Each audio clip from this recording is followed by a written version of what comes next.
본가, 처가 들어가 살아야 할 판. 무주택자 대출 패닉. 정부가 가파르게 증가하는 가계부채의 주택담보대출, 전세자금 대출 중단 카드를 꺼내들며 시중에 돈줄을 쥐면서 부동산 시장을 혼돈으로 몰아넣고 있다. 불과 한 달 전까지만 해도 무주택 실수요자들의 주택 구입 장벽을 낮추겠다며 대출 규제를 완화한 것과 180도 다른 정책 행보다. 가뜩이나 정책 실패로 집값이 천정부지로 치솟은 상황에서 오락가락하는 정부의 갈짓자 정책으로 피해는 무주택 서민이 고스란히 떠안게 됐다는 비판이 확산하고 있다. 실수요 대출 완화 한 달 만에 뒤집은 정부. 정부는 지난달 1일부터 서민, 실수요자에 대한 주택담보대출의 담보인정 비율 등 대출 규제 완화 조치를 가계부채 관리 방안 시행에 맞춰 시행했다. 실수요자 LTV 우대폭을 현행 10%포인트에서 최대 20%포인트로 확대하기로 한 것이다. 소득 기준도 부부 합산 8천만원 이하에서 9천만원 이하로 올렸다. 가격 기준은 투기지역, 투기과열 지구의 경우 6억원 이하에서 9억원 이하로, 조정 대상 지역은 5억원 이하에서 8억원 이하로 완화했다. 무주택 실수요자들은 그러나 최소한 올해 말까지 시중은행에서 대출 받기는 어려워졌다. 가계대출 증가율을 엄격하게 관리하라는 금융당국의 요구가 지속적이고 강력하게 이어지는 상황에서 은행들은 대출 등부를 사실상 닫아버린 탓이다. 전세자금 대출, 주택담보대출 등 가계대출이 전격적으로 가로막히면서 시장 수요자들은 물론 전문가들조차 패닉에 빠졌다. 정부가 실수요자를 위한다면서 규제를 풀더니 느닷없이 대출을 막으며 주택시장을 초토화시키고 있다는 것이다. 연봉 다 모아도 감당 못할 전셋값 어디서.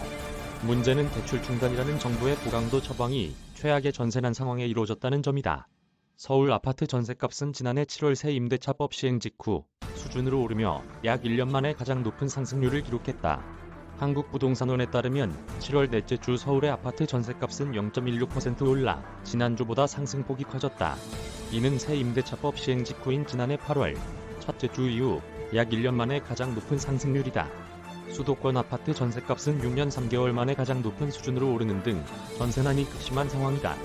고준석 동국대 법무대학원 겸임교수는 현재 전세시장이 안정되어 있다면 괜찮은데 지금처럼 전세시장이 불안한 상황에서의 대출 규제는 실수요자에게 타격을 줄 수밖에 없다고 말했다.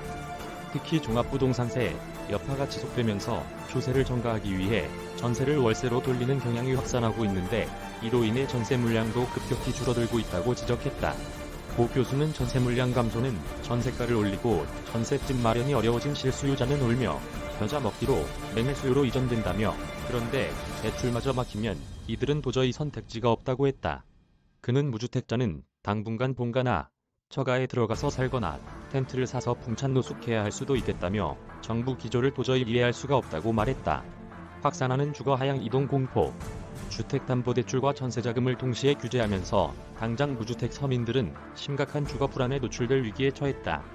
주택담보대출 중단이 확대될 경우 수도권 요지에서 분양이든 매매든 내 집을 마련하려면 수억 원의 돈을 자기 자본으로 충당해야 한다.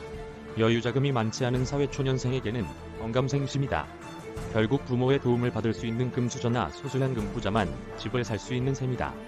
더욱 심각한 것은 최근 2년 사이 지역을 가리지 않고 급등한 전셋값을 감당할 여력이 없는 세입자들은 외곽으로 밀려나야 할 처지에 내몰렸다는 점이다. 전세자금 대출이 불가능해지면 현실적으로 급여 소득자가 수억 원씩 오른 보증금을 충당할 방법이 없기 때문이다. 주택담보대출은 서민들의 생계까지 위협할 수 있다는 경고도 제기되고 있다. 심규환 건국대 부동산학과 교수는 주담대로 주택을 구매하는 수요도 있지만 절반 가까이는 생계형 대출이라는 점을 잊어선 안 된다고 했다. 그는 집을 담보로 집을 사는 게 아니고 돈줄 끊긴 치킨집을 살리고 학자금을 충당하는 사람도 많다며 코로나19로 인해 수입이 없는 상태에서 대출이 막힌 서민들은 더욱 어려워질 수 있다고 경고했다.